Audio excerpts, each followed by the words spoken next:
वर्ष के सभी बच्चों को नमस्कार। बच्चों, आज मैं आपको जो सेकंड पेपर है सेकंड ईयर का भारतीय शासन एवं राजनीति में उपराष्ट्रपति पढ़ाऊंगी। बच्चों, भारत का उपराष्ट्रपति जो है का पद है वो देश का दूसरा उच्चतम संवैधानिक पद है। संविधान के अनुच्छेद 63 में ये कहा गया है कि भारत का एक उपराष्ट्रपति होगा।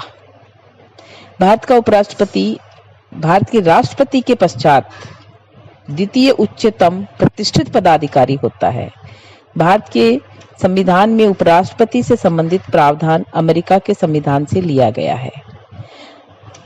उपराष्ट्रपति पद की जब हम योग्यताओं की बात करते हैं तो सबसे पहली योग्यता है कि वो भारत का नागरिक होना चाहिए, 35 वर्ष की आयु पूरी कर चुका हो, राज्यसभा का सदस्य बनने की योग्यता रखता हो, भारत शासन एवं किसी राज्य या स्थानीय शासन के अधीन लाभ के पद पर न हो। बच्चों, हम जब इनके नामांकन की बात करते हैं तो उपराष्ट्रपति पद के लिए प्रत्येक उम्मीदवार का नाम कम से कम 20 निर्वाचकों द्वारा अनुमोदित किया जाना चाहिए और 20 के द्वारा ही समर्थित होना चाहिए और उसे 15,000 रुपए जमानत के लिए देने होते हैं। जब हम निर्वाचन की बात करते हैं तो संसद के दोनों सदनों के सदस्य उसके निर्वाचन में भाग लेते हैं। राज्य विधानसभाओं के सदस्य, निर्वाचित सदस्य इनके निर्वाचन में भाग नहीं लेते, केवल संसद के दोनों सदनों के सदस्य इनके निर्वाचन में भाग लेते हैं। इनका निर्वाचन जो है वो आनुपातिक प्रतिनिधित्व द्वारा एकल संक्रमणीय मत से होता है। इसके पश्चात उपराष्ट्रपति जब शपथ लेते हैं तो अनुच्छेद 69 में ये कहा गया है कि उपराष्ट्रपति अपना पद ग्रहण करने से पूर्व राष्ट्रपति या उसके द्वारा नियुक्त किसी व्यक्ति के समक्ष शपथ ग्रहण करता है। अब हम उपराष्ट्रपति के कार्यकाल के बारे में बताऊंगी मैं आपको। उपराष्ट्रपति का कार्यकाल 5 वर्ष है। वह स्वेच्छा से राष्ट्रपति को त्यागपत्र दे सकता है और यदि राज्यसभा द्वारा पूर्ण बहुमत से उपराष्ट्रपति को पदच्युत करने का प्रस्ताव पारित करे एवं लोकसभा उसे स्वीकार करे तो उपराष्ट्रपति को उसके पद से हटाया भी जा सकता है। इस प्रकार की सूचना कम से कम 14 दिन पूर्व देनी आवश्यक होती है। हम जब इनके वेतन भत्तों की बात करते हैं तो उपराष्ट्रपति को तकरीबन 4 लाख रुपए प्रति माह मिलते हैं। इसके अतिरिक्त उन्हें भत्ता और केंद्रीय मंत्रियों को मिलने वाली अन्य सुविधाएं भी मिलती है। सेवानिवृत्त होने पर भी बहुत सारी पेंशन इनको मिलती है।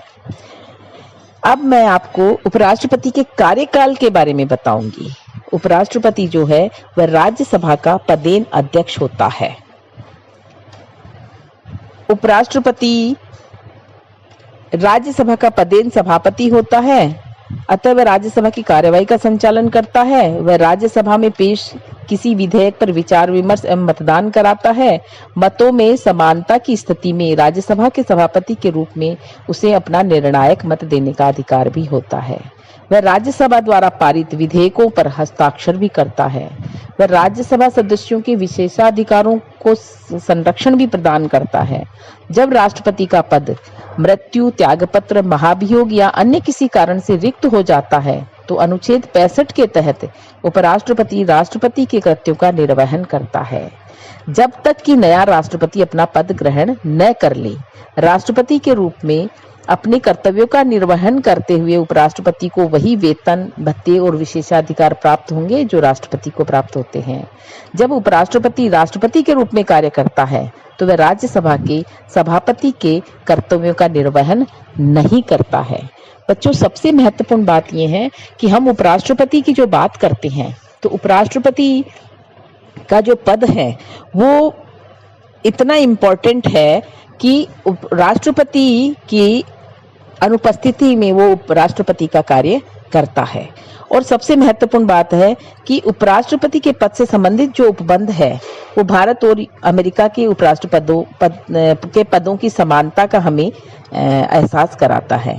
धन्यवाद बच्चों।